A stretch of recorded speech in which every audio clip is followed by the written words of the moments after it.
नमस्कार, मी राधा स्वागत करते तुमचं राधास मॅजिक किचन या आपल्या यूट्यूब चॅनेलवर। तर आज आपण पाहणार आहोत गौरी गणपती विशेष खुसखुशीत शंकरपाळी कशी बनवायची। अगदी तोंडात टाकताच विरघळणारी ही शंकरपाळी। शंकरपाळी करण्याची एक वेगळीच पद्धत। तेलाचे किंवा तुपाचे मोहन न घालता आज आपण खमंग खुसखुशीत अशी शंकरपाळी तयार करणार आहोत। तर कशी बनवायची यासाठी रेसिपी अगदी शेवटपर्यंत नक्की पहा। चला तर मग आजच्या रेसिपीला आपण सुरुवात करूया।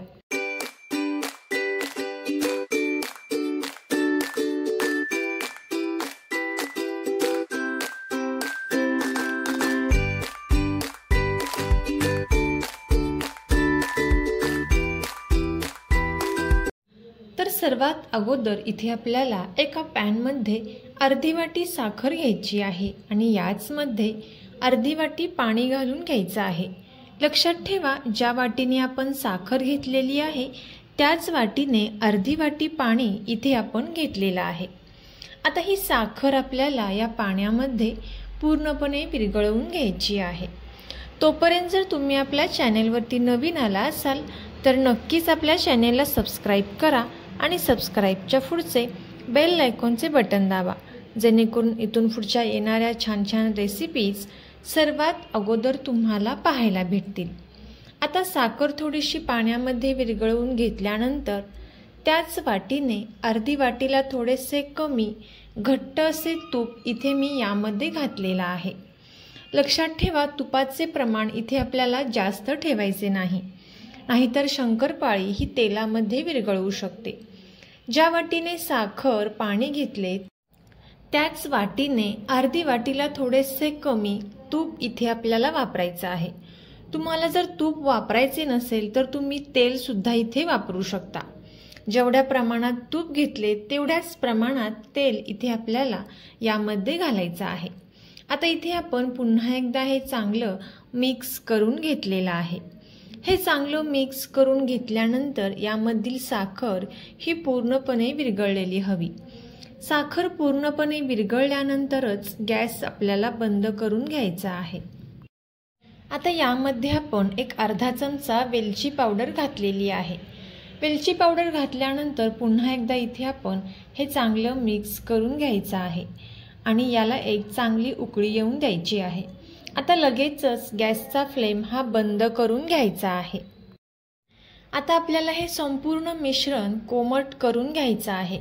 हे मिश्रण कोमट झाल्यानंतरच यामध्ये आपल्याला मैदा घालून घ्यायचा आहे। आता ज्या वाटीने आपण साखर घेतली होती त्याच वाटीने 3 वाटी मैदा इथे मी वापरलेला आहे। पण मैदा वापरताना इथे आपल्याला एकदम एका वेळीच पूर्ण ओतायचा नाही। सुरुवातीला इथे मी 2 वाटी मैदा यामध्ये घातलेला आहे। आता आपण हे चांगलं मिक्स करून घेणार आहोत।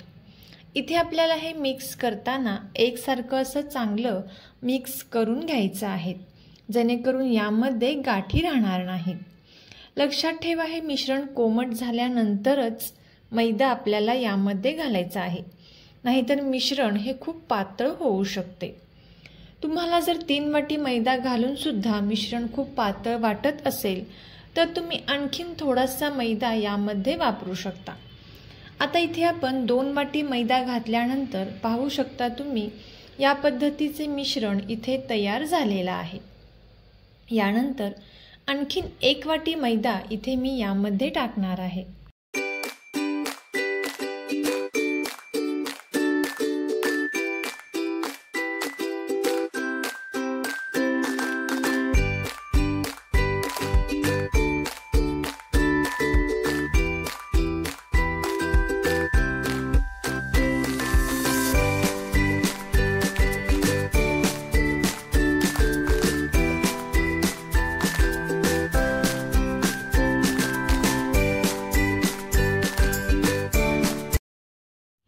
आता हे मिश्रण तुम्हाला इथे थोडेसे पातळ वाटत असेल, पण इथे आपण यावरती झाकण ठेवून एक अर्धा तासांसाठी हे असेच साईडला ठेवून द्यायचं आहे।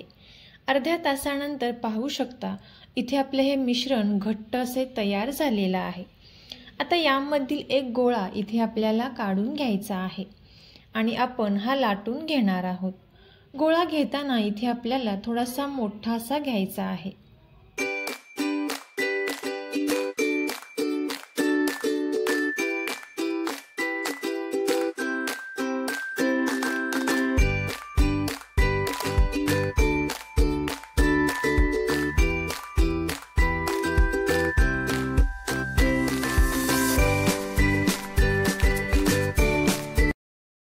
आता इथे आपण हा गोळा थोडासा लाटून घेतलेला आहे। लाटून घेतल्यानंतर सुरीच्या साहाय्याने या पद्धतीने इथे आपल्याला हे कट करून घ्यायचे आहेत आणि यावरती पुन्हा एकदा हा मैदा छान असा भुरभुरून घ्यायचा आहे। मैदा छान भुरभुरून घेतल्यानंतर यावरती आपल्याला व्हिडिओत दाखवल्याप्रमाणे एकावरती एक या पद्धतीने ठेवून द्यायचे आहेत आणि पुन्हा एकदा इथे आपल्याला हे लाटून घ्यायचं आहे। आता हीच प्रोसेस आपल्याला इथे 2 वेळा करून घ्यायची आहे आणि पुन्हा एकदा इथे आपल्याला हे लाटून घ्यायचं आहे। आता हे लाटून घेतल्यानंतर एका सुरीच्या साहाय्याने इथे आपण हे कट करून घेणार आहोत।